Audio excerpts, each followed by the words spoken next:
Oke, seperti yang sudah saya sebutkan pada diskusi kita sebelumnya, pada pembahasan kita sebelumnya, kita sudah menyelesaikan deret aritmatika dan deret geometri. Dan juga saya sebutkan kalau kita akan mengerjakan soal-soal yang berkaitan dengan deret bilangan tersebut, deret aritmatika dan deret geometri. Oke, di sini saya sudah menyediakan ada 7 soal ya. 7 soal dengan level yang beda-beda ya. Di sini saya sudah menyediakan untuk yang level nasional UTBK, soal-soal yang bakalan atau kemungkinan besar keluar di UTBK. Kemudian untuk A level Math ini dari Cambridge, dan IBDP AA Math. AA itu Analysis and Approaches dari IB Diploma ya. Oke. Kalau begitu kita langsung aja untuk mengerjakan latihannya untuk menyelesaikan soalnya. Oke. Barisan aritmatika. Oke, kata kuncinya di sini adalah barisan aritmatika. Kalau barisan aritmatika berarti kita pakai UN sama dengan U1 ditambah N kurang 1 dikalikan D. SN-nya itu ada 2, N per 2 dikalikan U1 ditambah UN. Atau kita pakai, atau satu lagi yang N per 2, 2U1 ditambah dengan N kurang 1 dikalikan D. Oke. Kemudian, kita lanjutkan dulu baca soalnya. Memiliki suku pertama dan suku pertama 3 dan suku ke-13 adalah 51. Tentukan jumlah suku ke-5 hingga ke-13. Di sini kita catat dulu. U1-nya itu adalah 3 dan U13-nya itu adalah 51. Dengan rumus aritmatika, U13 itu bisa kita tulis U1 ditambah 13 kurang 1 dikalikan D. Yang berarti karena kita sudah tahu angka-angkanya, kita masukin U13 itu 51, U33 ditambah 12D. 48 sama dengan 12D, yang berarti D-nya itu adalah 4. Oke. Kemudian pertanyaannya adalah jumlah suku ke-5 hingga suku ke-13. Berarti itu maksudnya dari U5, U6, U7, dan seterusnya hingga U13. Oke, di sini berarti kita hanya menjumlahkan dari 5 hingga ke-13. Dengan demikian, ini bisa kita bilang adalah menjadi suku pertamanya, dan ini menjadi suku terakhirnya. Nah, kalau kita tahu suku pertama dan suku terakhir, maka kita pakai yang SN yang pertama. Yang N per 2 dikalikan U1 ditambah UN. Nah, di sini N-nya itu berapa? N-nya itu karena dari 5 sampai 13, maka kita hitung 5, 1, 2, 3, 4, 5, 6, 7, 8, 9. Berarti ada 9. N-nya itu berarti ada 9. Oke, kita sudah tahu N-nya. Kita sudah tahu UN-nya, suku terakhirnya. Nah, tinggal U1-nya. Nah, U1-nya itu dari deret ini kan dihitung dari U5. Maka kita cari dulu U5-nya. U5 itu berarti menggunakan rumus aritmatika berarti 5 kurang 1. 5 kurang 1 dikalikan D. U1-nya 3 ditambah 4 dikalikan D. Karena kita sudah tahu D, maka 3 tambah 4 kali 4 sama dengan 3 tambah 16, berarti 19. Oke, dengan demikian kita sudah tahu suku pertama dan suku terakhirnya. Penyelesaiannya adalah, maka N per 2 berarti 9 per 2 dikalikan U1. U1 tadi 19 ditambah UN, suku terakhir U13 51.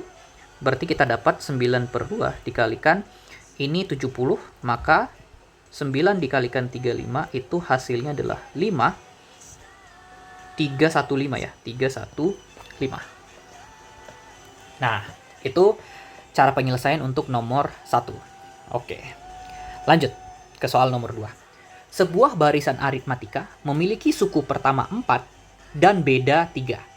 Jika jumlah 10 suku pertama adalah 210, tentukan suku ke-10.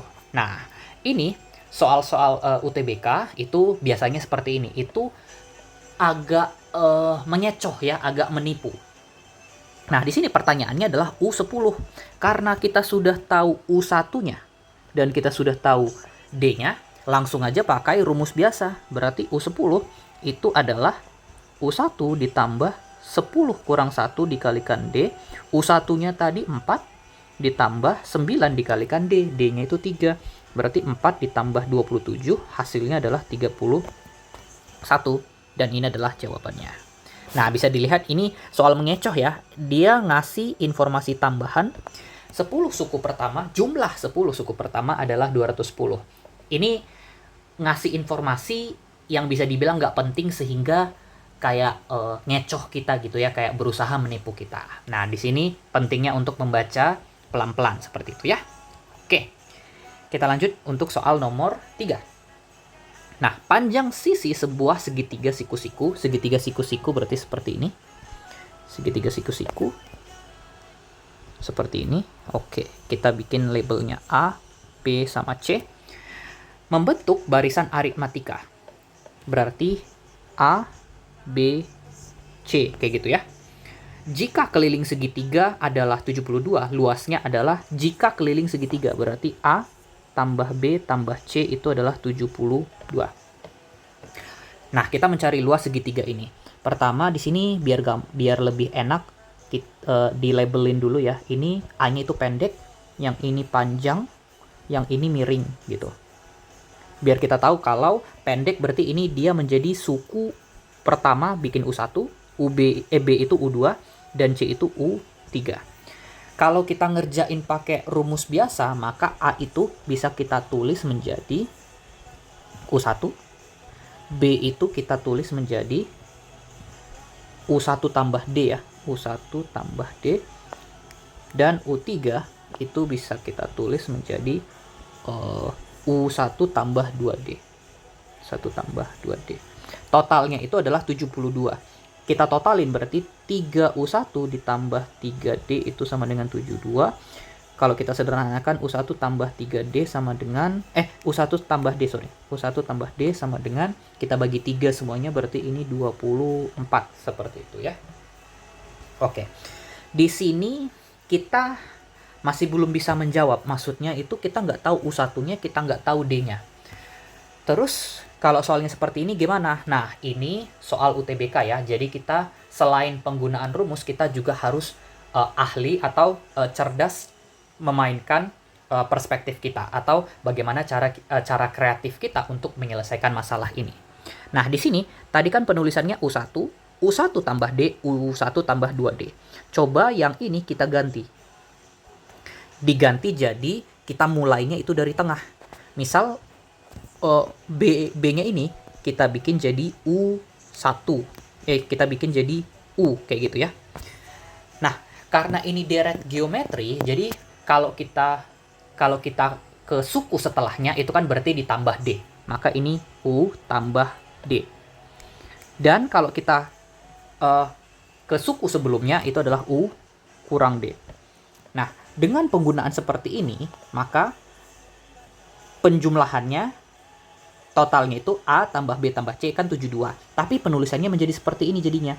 U kurang D ditambah U plus D. Di sini bisa kita lihat D-nya saling mengcancel, berarti kita tersisa 3U sama dengan 3U sama dengan 72.